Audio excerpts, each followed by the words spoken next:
Welcome back to my channel. Please hit that big subscribe button and like or dislike whatever you fancy this video. It all helps, even if you dislike it, and it still helps. Tag me on Instagram in your stories and then I'll re-tag them because I'm nice like that. I'm gonna film 3 Tattuesdays today, like right now. So I'm gonna be dressed the same for the next 3 and then they're gonna be uploaded over the next 3 weeks. So I'm going to be dressed exactly the same for this little mini series within a series.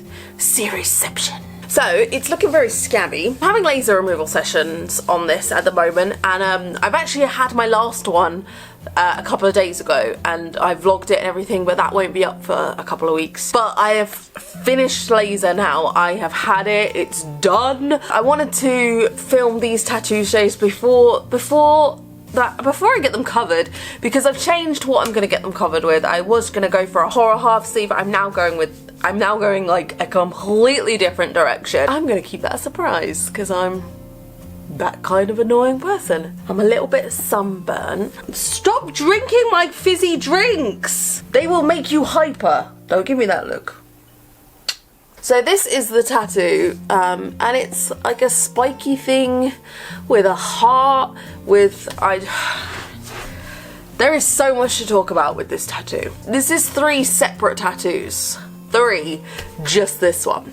So it started off, I'll find pictures somewhere. I mean, it was a very, very long time ago I had these done, and I've been locked out of my MySpace account, and that's where all my pictures were. So it started off as this heart. It was a best friend tattoo with my old best friend Tom. We were like crazy 16-year-olds. Yes, I got tattooed at 16. He was a massive Slipknot fan, as was I, and his nickname was Maggot, and my nickname was Stitches. When you're like 16-year-old goths, like, you need a goth name, don't you? So I got this heart. I had this heart with Maggot written under it, and he had the same heart with Stitches.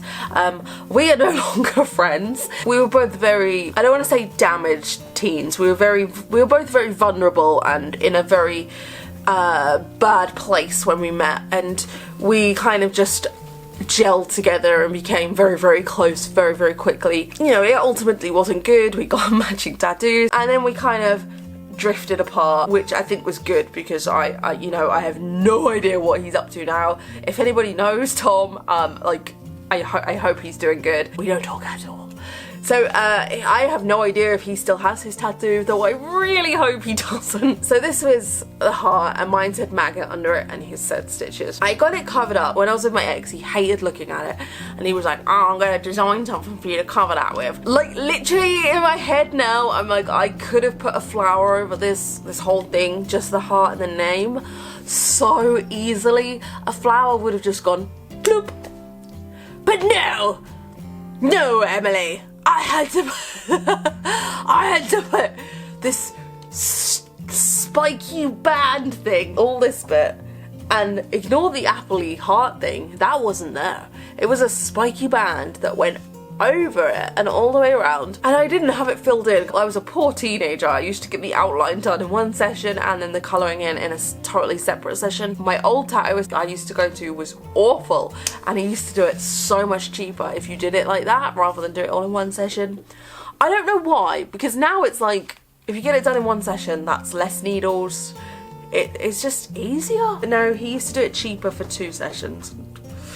So he did the outline, and it was the spiky band thing, and under this was like just more spikes. It was kind of like tribal-y, but I hate tribal tattoos, so I'm not gonna say it was tribal-y, but it kind of was, but it wasn't.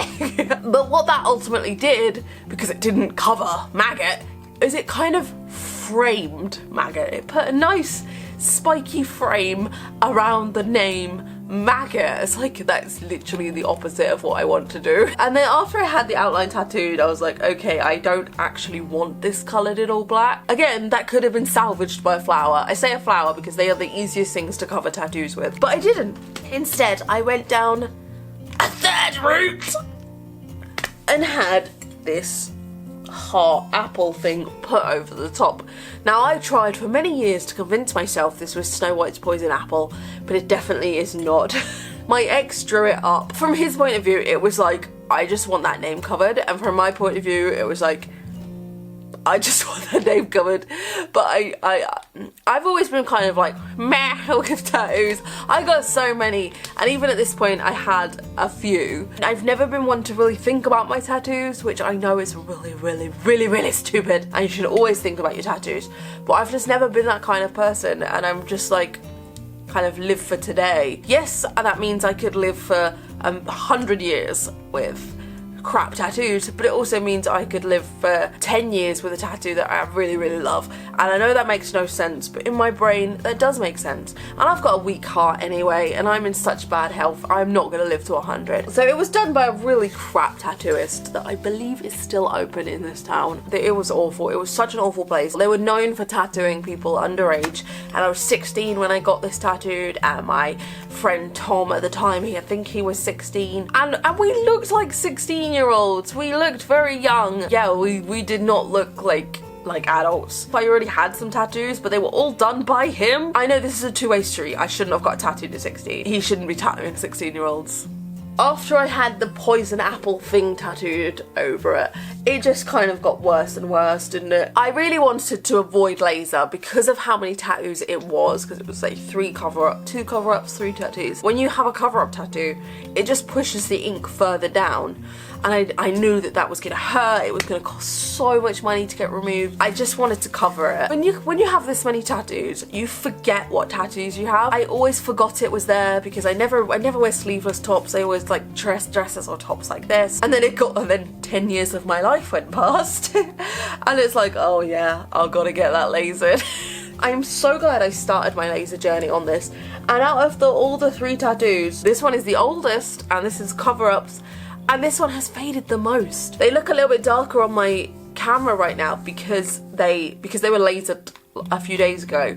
It makes the ink brighter somehow before it fades. So once all the scabs are gone and it's healed a little bit more, like this will go so much lighter. So that is the story of my apple that isn't an apple, my tribal that isn't tribal, and my maggot that is no longer a friend. So that's part 1 over with. I'm gonna keep filming, so I will be looking exactly the same. So if I look minging in one video, I'm gonna look minging in all 3. So that is the story, all about how my life got flipped, turned upside shit. In a couple of months, hopefully it will be completely gone with a cover-up.